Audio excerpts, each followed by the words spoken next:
do a little bit of a demo here and then show you a couple things. So this is this is a colander, kind of a nice pretty one. You can, pick them up. You might have an extra or pick them up at tag sales. And my lovely assistant here is going to hold that. More recycled product here, just using, a yogurt container. I'm filling it with this mix, which is a mix that it's an organic seed starting mix.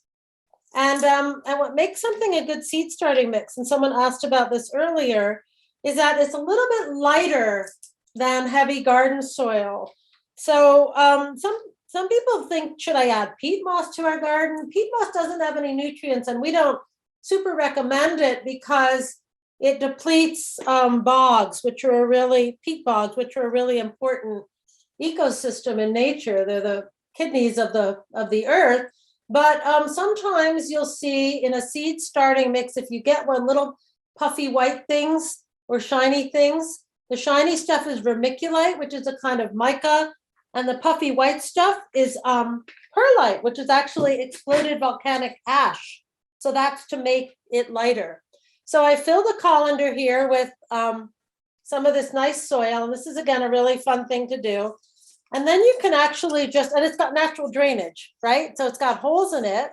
So it's draining naturally. You want to sit it on a plate or something on your windowsill so that the water, if you water it, it doesn't, drain out. And then I'm just going to sprinkle, I'm choosing some cilantro seeds, and I'm just going to sprinkle it on half of the colander. But this could be, somebody talked about growing salad greens. These could be little, it could be arugula. It could be spinach is okay in these, but lettuce mixes do really well, or herbs like parsley and cilantro. And then on the other half, I've got a mix of some different lettuce seeds, and I'm going to sprinkle that on top on the other half. So I'm doing half and half. And then we talked about, one of the problems with starting seeds, be it in your garden or ahead of time, that people encounter is they don't come up. And usually it's because if they're new seeds, if they're fresh seeds, like this year or the year before, sometimes the reason they don't come up is because they've either been covered too deeply. So, like you learned in kindergarten, you stick your finger all the way into the bottom of that Dixie cup. Too deep. So it's really about twice as deep as the size of the seed generally, and then it'll get the light and water it needs. So I'm just going to really lightly sprinkle a little bit more of the soil on top, barely covering it.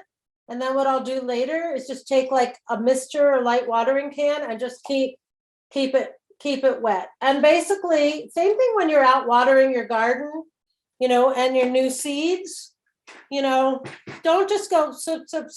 Okay, hold that for a sec. Don't just kind of spray and think that's enough. You really want to soak your new seeds. If you plant plants like your tomatoes, somebody talked about hemp before, your broccoli, it's better to water the base of the plant than it is to water the leaves of the plant.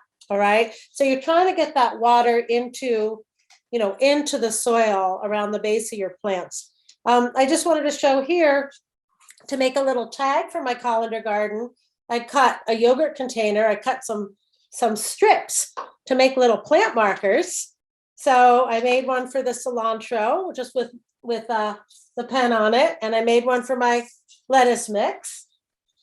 Another fun way to make plant markers is to take spoons and write on them, right?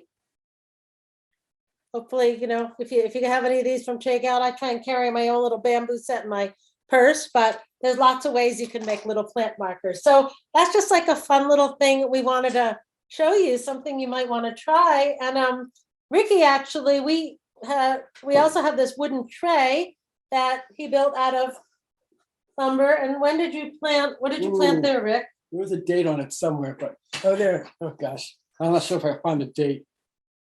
Not too long ago. I don't know what it was. About 2 weeks ago or something? 2 weeks ago. About 2 weeks ago. So tell us what you have going there. This is basically, we grow lots of salad mix, and this is what I call a spicy greens mix. And the beautiful thing is you could basically make your own mixes. Like I said, a great catalog is Johnny's out of Maine, Fedco out of Maine.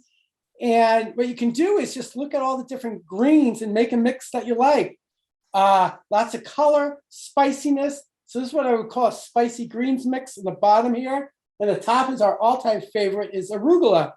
But what's great about this is you could use fish trays or make these wooden boxes and just every couple of, once a week. And this is what you're going to live on. And you can juice it or eat it. It's kind of like, this would be kind of like a little bigger than microgreens. But to me, this is heaven. And you just, once a week, sow a little tray and just keep going. The other thing is like what we practice on our farm, because we grow a lot of greens, really the best green is cut and come again. So, it works especially well in the ground itself, but, you can sprinkle, like if this was a big garden bed, and even here, you sprinkle it, you make a carpet, and then you cut it, like you give them a haircut when they're a little bigger than microgreens, a few inches high, and then water it, and it'll come back again.